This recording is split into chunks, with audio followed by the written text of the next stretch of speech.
Call the member for Richmond. Thank you, Deputy Speaker, and I too rise to speak on the appropriation bills. The fact is, this is a government whose harsh cuts and cruel decisions continue to hurt Australians, particularly those in regional areas, like in my area and the north coast of New South Wales. And the fact is, regional Australia has been left behind by the Liberals and Nationals, left behind by a government who's got no plan to create jobs in the regions, no plan to secure a future for our regions, and this is despite the fact we are now in the Morrison recession. This is just a government led by a salesman. That's all he is, a salesman. He's not a leader. In fact, he's such an ineffective Prime Minister. He's running a do-nothing government with absolutely no substantial agenda for the country. No plan for jobs, no plan for wages growth, no plan for social housing, no plan for childcare, no plan to address the crisis in aged care, and no plan for action on climate change. All we saw in this government's budget is that the Liberals and Nationals will rack up $1 trillion of debt. $1 trillion. But what has the community got for that? They haven't done enough in terms of creating jobs or securing the future, and it just leaves so many people behind. So many were left behind in this budget. The fact is, the decisions made by the Liberals and Nationals in the budget means the Morrison recession will be deeper and longer than necessary. Now, in my area, on the New South Wales North Coast, we need much greater support. We've got 33,000 locals on JobKeeper, over 14,000 people on JobSeeker. They need support and assistance. Deputy Speaker, the government's leaving Australia with $1 trillion of debt and not much to show for it. That's $1 trillion of debt, but millions of Australians left behind, including the over 900,000 people aged 35 and over who are on unemployment benefits, who've been deliberately excluded from those hiring subsidies announced in the budget. Also in the budget, there was no plan to lift the permanent rate of JobSeeker from $40 a day, no plan to tackle insecure work, no plan to create opportunities for women or to improve access to childcare. Indeed, the Morrison recession is the worst in almost a century, and the decisions made by this government are making it so much harder for millions of Australians. And in terms of JobKeeper, so many were left behind, particularly casuals and those in the arts and entertainment sector. And this government has really failed to provide overall adequate assistance to the arts and entertainment sector, which really impacts so many people in my region. Unemployment has been too high for too long, and now another 160,000 Australians are estimated to be on those jobless queues by Christmas. And as I've said, this is a government with no plan for jobs, no plan for infrastructure investment, and no plan for investing in our regions where we need it.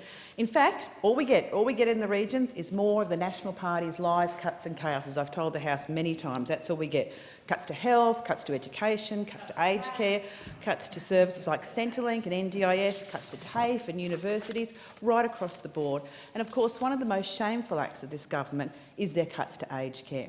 Because we must always remember that it's our seniors who built this nation. They worked hard, raised their families and paid their taxes. And we have a duty as a nation to ensure that every older Australian is treated with dignity and respect, and we must ensure they can access services when they need them. Instead, the Morrison government's crisis in aged care has shown how incompetent they are when it comes to protecting our elderly. This government was warned by experts that our already troubled aged care system was vulnerable prior to the pandemic, and particularly once the pandemic started. They were warned and didn't act, and there have been tragic consequences. And this from a government that shamefully cut $1.7 billion from the aged care sector.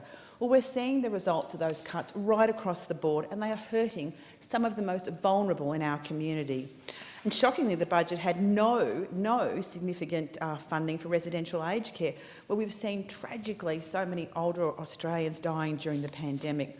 All we saw were those 23,000 additional home care packages announced in the budget, but that won't come anywhere close enough to meeting the massive demand. We've got over 100,000 Australians on the waiting list for home care packages. What about them? There are so many of them desperate for those home care packages. The fact is, this government's a disgrace when it comes to aged care, and their legacy will be their incompetence, the $1.7 billion in cuts. All of those tens of thousands of Australians waiting for home care packages. The government just has absolutely no plan for aged care. But Labor has, and we've put forward some of those suggestions. Firstly, minimum staffing levels in residential care. Properly funding those massive waiting lists when it comes to home care packages, so more people can stay in their homes longer. We also need to see better training for staff in our nursing home. But that, Deputy Speaker, the fact is the legacy of this government, the Morrison government, when it comes to aged care, is quite simply neglect and incompetence. It's just shameful. It's absolutely shameful, the cuts they've made to aged care and the very tragic results of that. Also, Deputy Speaker, the pandemic has really presented some very, very unique challenges for the higher education sector in the regions and in my electorate, specifically for the Southern Cross University. Just recently, Southern Cross Uni announced a $33 million funding shortfall, which will lead to just catastrophic losses of more than 130 local jobs. 71 local staff have taken voluntary redundancies, with a further 63 full-time job losses. Now, SCU is a really strong economic driver in our region and just produces quality graduates and great research outcomes. And now, more than ever, we need to be focusing on the fact they need to keep delivering for their students and our community. It's imperative that the Morrison government takes the necessary steps to ensure the survival of Southern Cross Uni, because when you take hundreds of jobs out of a regional area like the North Coast, it has a massive impact on our local economy and devastating right across the community. Southern Cross Uni has identified the need to grow their domestic student numbers, which of course are currently restricted due to the funding caps. They're seeking a removal of those caps and also increased funding for alternate entry pathways. An increase in this federal funding will allow SCU to offer far greater opportunities for those students who desperately need to retrain and upskill during the Morrison recession. So I'll continue to call on the government to commit more funding for SCU, and I'll also continue to condemn the government for their unfair increases when it comes to university degrees. Students and parents right across the North Coast were outraged to learn this government will cruelly increase the cost of university degrees. This is outrageous, particularly for students in the regions. So an ordinary 4-year degree will now cost about $58,000 for many disciplines, making it so hard for those students from the regions to actually go to university. But Deputy Speaker, make no mistake, every student who pays more, every student who misses out on a place, every job loss in the university sector is the fault of the Liberals and Nationals. That is the reality. Now, this government is doubling the cost of a university degree for thousands and thousands of Australians, many of those that are in regional areas like mine who already experience disadvantage. The fact is, what we want to see, what Labor wants to see, is university and TAFE more affordable, more available, more accessible, because investing in people in education and training is one of the best investments we can make as a nation. Yet what do we see? Yet again, we're seeing cuts to the university sector, increases in the cost of degrees. What it is the Liberals and Nationals yet again failing regional communities. Now, Deputy Speaker, another major issue in my area that locals constantly raise with me is the need for a National Integrity Commission. And we in Labor have made it very clear we'll establish an independent, transparent and powerful National Integrity Commission. And it's been almost 3 years since the Morrison government claim to have started work on a National Integrity Commission, but to date, what's been delivered? Nothing. We heard in question time there's been a draft bill since December 2019, yet we've seen absolutely nothing. Apparently it's too hard to do that at the moment. Well, I mean, that's just outrageous. The government have just been stalling on this for far too long. My community, indeed, right throughout the country, people are calling for a federal ICAC, for a National Integrity Commission.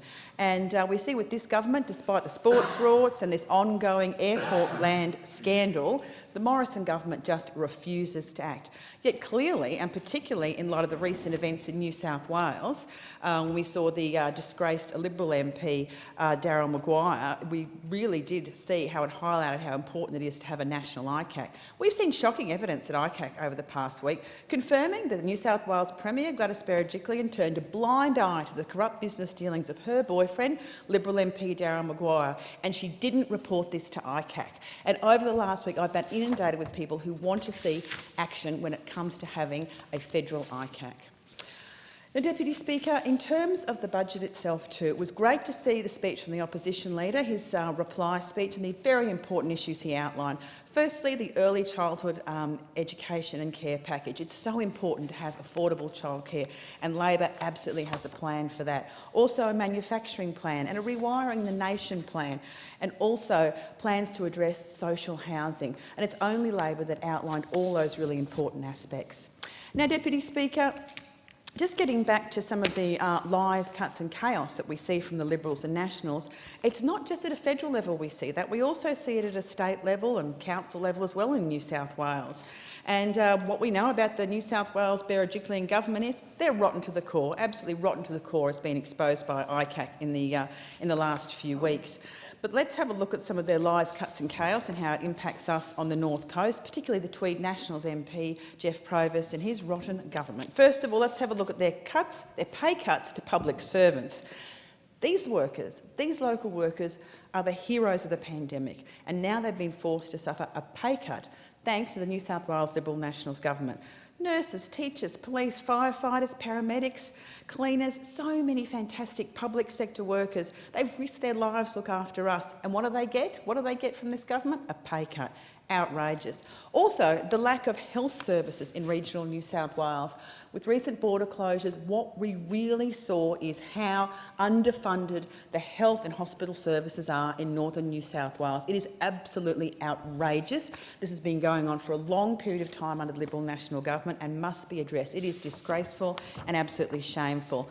And talking about shameful actions, today it was outrageous in the New South Wales State Parliament. What we saw again was the Liberal National government. We saw them voting to essentially kill koalas. That's what we saw. And we saw Tweed Nationals MP Jeff Provost and his disgraced Liberal National Party mates vote for legislation which will allow the widespread killing of precious koalas on the North Coast. Make no mistake about it. They all voted for this legislation this afternoon in the New South Wales Parliament. They voted for the Local Land Services Amendment Bill, which will allow private rural landholders and property developers to destroy our koalas through widespread land clearing. This is an act of environmental vandalism. It is absolutely outrageous, and my community are really angry at the Liberals and Nationals for pushing this through, this legislation that will allow such harsh action when it comes to our very, very precious koalas. Another issue that I would like to raise, Deputy Speaker, on the North Coast is a lack of protection at our beaches in terms of shark mitigation. And we have had many shark sightings on the New South Wales North Coast, and we need more drones, smart drum lines and helicopter surveillance. But of course, we're not getting that from the Liberal National government or from the Tweed Nationals MP Jeff Provost. We're not seeing it at all. And the fact is, it's just not good enough. While Sydney beaches get lots of protection, on the New South Wales North Coast, we're just forgotten. Now, we have outstanding surf lifesaving clubs, and they desperately need effective shark mitigation, detection and other general beach and surf safety measures. They need to have that in place. But the fact is, the Liberal National government have failed locals yet again. But Labor will always fight for our community. We will always stand with them, and these issues surrounding shark mitigation are vitally important. And I'd also like to take this opportunity to thank the Tweed Deputy Mayor Rhys Burns, who successfully passed a motion at Council to purchase and provide drones for Tweed surf clubs to assist with shark monitoring and swimmer safety. So congratulations on that. But it shouldn't be up to the Council to be doing that. Our state government that had a plan in terms of shark mitigation had a plan, went to other places in the state, not enough to the North Coast at all. And we have had so many shark sightings, and this is an issue that people constantly raise with me. So, Deputy Speaker, whether it's the federal Liberal National government or the New South Wales State Liberal National government, their harsh cuts just continue to hurt regional Australia and areas like mine on the New South Wales North Coast. Of course, we're now in the Morrison recession, and this government's $1 trillion of debt has just left so many people behind. It is, in fact, as I've said, a government with no plan. No plan for jobs, no plan for wages growth, no plan for social housing, which is so desperately needed, no plan for childcare, no plan to address the crisis in aged care, and no plan for action on climate change, which our community desperately wants to see. And of course, Deputy Speaker, when it comes to the regions, we blame the National Party primarily for that. As I've said many times in this place, National Party choices hurt, and they really do hurt the regions. And we've particularly seen that when it comes to the budget and the number of people left behind, particularly those older workers. Nothing for them, particularly women, and particularly people in so many different sectors like the arts and entertainment sector, all left behind. They were left behind with JobKeeper, as were the casuals. We've just seen such a severe impact impact in my region and a lack of support from this government. We need to see greater investment in our regions. We need to be providing security for the future of the regions in our country, and we're not seeing that from our government. And most importantly, for our young people, we need to see training and education and opportunities they can access to get secure, permanent jobs. We desperately need to see that. So, Deputy Speaker, I continue to call on this government. They must invest more in our regions. They've been forgotten in the Morrison government's budget. Order. The question is that the words "proposed